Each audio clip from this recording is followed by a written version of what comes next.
ముఖ్యంగా మన అమెరికా గురించి చెప్పుకోవాలి. ఆయన ట్రంప్ గారు విపరీతమైన సుంకాలు పెంచి భారతీయ వస్తువుల దిగుమతులను తగ్గించడానికి చాలా ప్లాన్లు చేశారు. ఇది ఒక విధమైన యుద్ధం, సుంకాల యుద్ధం అన్నమాట. అలానే చాలా దేశాల మీద విధించారు. దీనికి అనేక యుద్ధ వాతావరణ కారణం.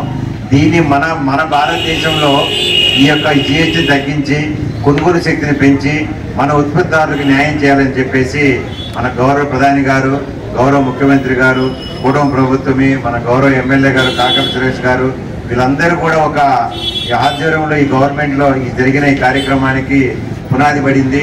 సో ఈ పునాదిని సక్సెస్ఫుల్గా ఇండియా మొత్తం విజయవంతం చేసినందువలన ఇవాళ ఒక్కొక్క వస్తువు తీసుకుంటే, ఒక చిన్న మారుతి కారు చూసుకుంటే మారుతి సంస్థకి 1,00,000 కార్లు బుక్ అయినాయి అని చెప్పి నిన్న మన పేపర్లో చూసాం. అలానే స్కూటర్లు కానీ, బైకులు కానీ, వస్తువులు కానీ తినుబండారాల మీద పూర్తిగా ఎత్తేసారు.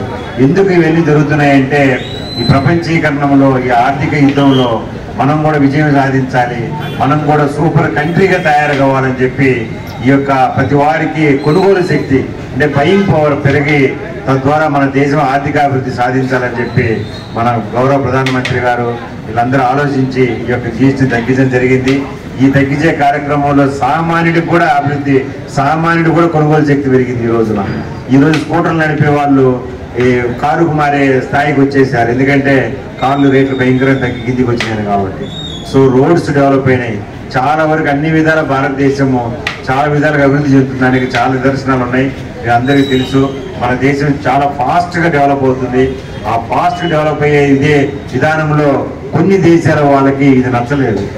కొన్ని కుయుక్తి పన్నే దేశాలకి, కుట్రలు పన్నే దేశాలకి ఇది నచ్చలేదు కాబట్టి గురించి ప్రజల్లో అవగాహన కల్పించే దానికోసం ఈ 4వ వారం మా శాఖ ద్వారా ఇక్కడ మీకు అవేర్నెస్ కలిగించే దానికోసం ఈ ర్యాలీ మరియు ఈ మీటింగ్ కండక్ట్ చేయడం జరుగుతుంది.